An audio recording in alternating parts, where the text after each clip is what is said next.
Parce que la collectivité territoriale, je l'ai dit tout de suite dans le discours que j'ai tenu, je disais qu'elle est démembrement de l'État. Et qu'à ce titre, et comme elle est aussi chargée de la gestion des affaires territoriales et locales, mais je me vois bien que le maire de la commune de Bambilor soit dans son assiette, à savoir prendre en charge les préoccupations locales.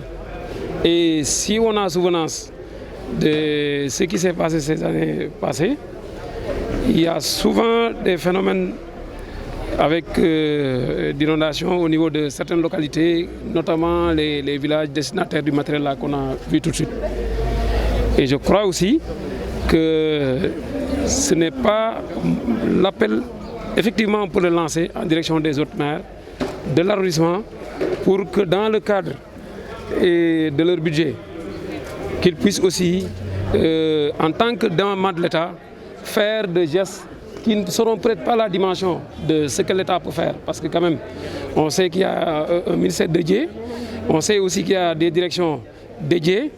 mais ça ne gêne en rien qu'une collectivité locale, qu'elle sache qu'elle a des préoccupations liées à la présence de l'eau pendant l'hivernage, qu'elle puisse aller dans le sens de être au chevet de ces populations-là en attendant que l'État, qui sera toujours là, comme je l'ai dit. J'ai dit que malgré le geste que le maire a fait, ça n'enlève en rien la présence de l'État central par rapport à la gestion des inondations.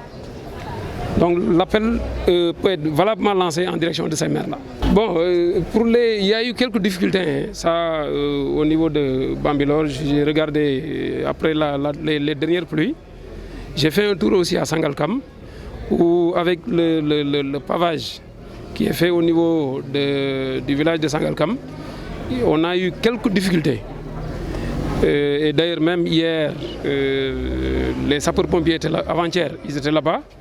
Et aussi, on a fait venir les responsables du PADMUR pour regarder le système d'évacuation de l'eau qui a été prévu, pour le rendre pour voir qu'est-ce qui n'a pas fonctionné. Bon, il y en a eu aussi avec le boulevard en chantier, actuellement initié du moins, coordonné par le Promoville, qui relève du ministère de l'équité territoriale. Et là aussi, ce sont les radiers qui ne sont pas encore complètement achevés, qui ont été à l'origine de quelques maisons qui sont sur l'axe, qui ont eu à recevoir des quantités d'eau un peu plus importantes que d'habitude. Parce qu'en réalité, ils ont suivi le sens de l'écoulement de l'eau en y mettant des radiers. Mais les travaux n'étant pas encore achevés, ça a créé quelques désagréments et je me suis déplacé pour rencontrer les populations. Et ensemble, on a tenu une réunion qui a un peu duré, mais au bout du terme, il y a eu des recommandations qui ont été faites à l'entreprise et à Promoville pour faire en sorte d'atténuer au maximum les désagréments, parce que les travaux là aussi, il reste quelques mois pour qu'on puisse les finir. Et un comité a été installé dans lequel les différentes franges de la population là, traversées par l'axe routier qui est en chantier, ont été intégrés avec des réunions périodiques chaque fois qu'il y aura eu une pluie, et un dispositif de motopompe aussi. J'ai demandé à Promoville de mettre en place un dispositif de motopompe parce que les désagréments sont aussi liés à la route qui est actuellement de 2 km 400 au niveau de Jaxaay. Parce que si vous avez sànq li ma wax ci sama discours, dama jël article 3 du code général collectivité territoriale. Dougat aussi ci compétence du conseil municipal, dougat ci compétence du maire sous le contrôle du conseil municipal. Mu wóor ne boo ko dajalee lépp maire déjà moom ndawal nguur gi la loolu. Donc bu fekkee ne état central dafa wax ne fii laay aw xeex mbënd mi, mais loolu ci posture bu mu nekk moom war na dégg loolu pour mu ne man kat yoon wi nga xam ne moom la nguur gi jël, président de la République nga xam ne moom la ñu chargé mu définir la politique de la nation, mais moom bu ko waxee ne war na kenn ku nekk war na dugal loo xam ci loolu, yow nga nekk démembrement état nekk agent du pouvoir central, lii mu def dama ne du lu mu war a def la. donte ne diis na inondation diis na assainissement mais ku ci mën a def ay jéego da nga koy def te loolu moo tax ma rafetlu geste bi mu def te moo waral ma ñëw toog ci turu nguur gi mais di lancer un appel ni nga ko waxee yeneen maires yi ne leen seen budget yi naam tuuti na mais lu mu tuuti aussi préoccupation locale bu accès mu nekk loo xam ne lii un phénomène récurrent nguur gi di ci liggéey di assainir di dem ay localité accès gul ci yow te mu leer ne am na ay taxawaay ponctuel yoo mën a taxaw yu demee ni ki jënd ay moto pompe jënd ay racole pour ndox mi bu tawee ndaw ñi organiser wu ñu manque ko mu dem mais man maa ngi lancé un appel yeneen maires yi pour ñu xool li mu def pour ñu def ko. taw yi mujj parce que fii boo fi nekkee ab circonscription bu ñu la ko joxee lenn moo war a mën a nekk sa ittee boo xam ne bii moom warul dem taxaw la kenn warul a nettali da nga war a dem taxaw. léegi nag dem taxaw bi bu fekkee ne taw na te yow nga xam ne yow yaa ngi fi woon daaw jéeg daawaati jéeg yaa ngi fi toog di dund mbënn bi fan lay nekk mais bu tawee ba nga njort ne war na am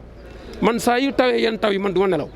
guddi gi damay jël sama téléphone di laajte mais bu ma yeewoo bu ko laajee damay jóg ci guddi gi comme ni ma defoon daaw mais ren bi mu tawee ba pare man dama xëy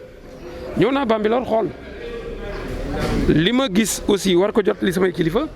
def naa ko dem naa Sangalkam te pour Bambilor maire la àndaloon ak commandant brigade bi wax na sànq li ñu gis parce que bëggu ñoon effet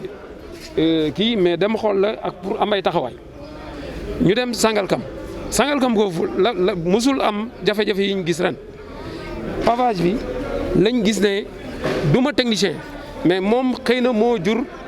ndox mi taa bu dugg si yenn kër yi bon dem naa xool ko ñi nga xam ne ñoom ñoo ko yor mën ci am ci baat wax naa leen ko mooy ñi yor inondation yi bu ministère de l'eau wax naa ko aussi sapeur pompier yu Tëngéej te ñoom ñëw nañ wax naa ñi nga xam ne ñoom ñooy Patmur nga xam ne ñoom ñoo yor pavage bi nekk Sangalkam kër Ndiaye Lo ñëw nañ keroog démb ànd ak le maire de la commune pour saytu mbir mi xool lan lañ war a jubanti ci pour bu tawaatee loolu dootul am. ba mu fa jógee aussi ànd naa ak maire Jaxaay ak commissaire bi ak ndaw ñi nga xam ne ñoom ñi ngi foofu te nga xam ne Jaxaay moom ndox muy taa